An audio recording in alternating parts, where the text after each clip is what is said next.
अस्सलाम वालेकुम। मैं मनसरी मिठू अरबाब वाला। सब हमद शुक्र एहसान अल्लाह लाया है जेको रोज़ी ॾींदड़ रहम कंदड़ आहे। अल्लाह बेअबो सभिनी ऐबनि खां पाक, बेशक अल्लाह इल्म वारो हिकमत वारो आहे। सब हमद शुक्र एहसान अल्लाह लाया है जेको रोज़ी ॾींदड़ रहम कंदड़ आहे।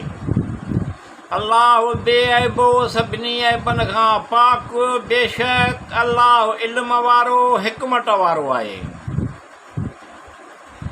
अज़ीमुल शान किताब क़ुरान हज़रत मुहम्मद रसूलुल्लाह सल्लल्लाहु अलैहि वसल्लम जिन ते वहीअ जे ज़रिए नाज़िल थियो आहे।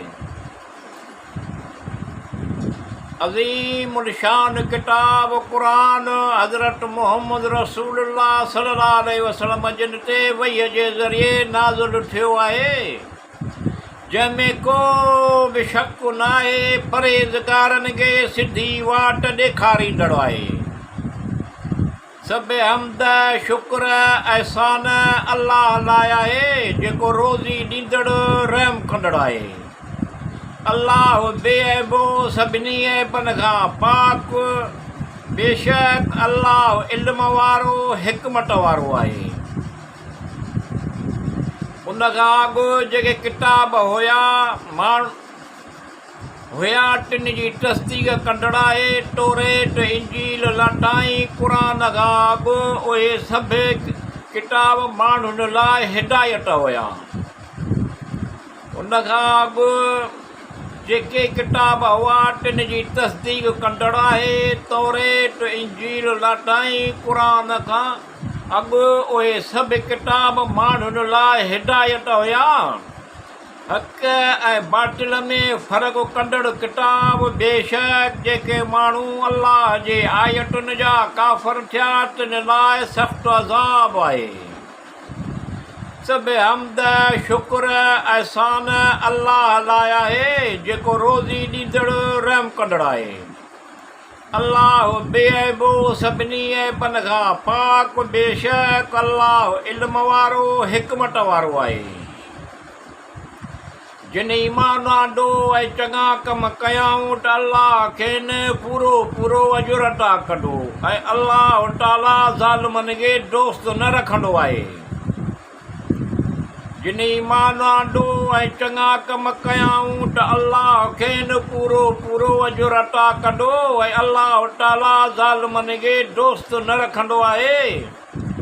मगर जिन उन्हीअ काफ़िरीअ तां तौबह कई ऐं पाण खे सुधारियाऊं, पोइ बेशक अल्लाह बख़्शणहार रहम कंदड़ आहे। सब हमद शुक्र एहसान साराह अल्लाह लाया है जेको रोज़ी ॾींदड़ रहम कंदड़ आहे। अल्लाह बेअबो सभिनी ऐबनि खां पाक, बेशक अल्लाह इल्म वारो हिकमत वारो आहे। अल्लाह नेकी कंदड़नि खे पसंदि करे थो। अल्लाह अकेलो, अल्लाह ई बेमिसाल ख़ालिक़ आहे। अल्लाह नेकी कंदड़नि खे पसंदि करे थो। अल्लाह अकेलो, अल्लाह ई बेमिसाल ख़ालिक़ आहे। सरज़मीन में हर चुरंदड़ फिरंदड़ जानदार जी रोज़ी अल्लाह ते आहे। ज़ालिमनि ते अल्लाह जी लअनत आहे। सब हमद शुक्र एहसान अल्लाह लाया है जेको रोज़ी ॾींदड़ रहम कंदड़ आहे। अल्लाह बेअबो सभिनी ऐबनि खां पाक, बेशक अल्लाह इल्म वारो हिकमत वारो आहे।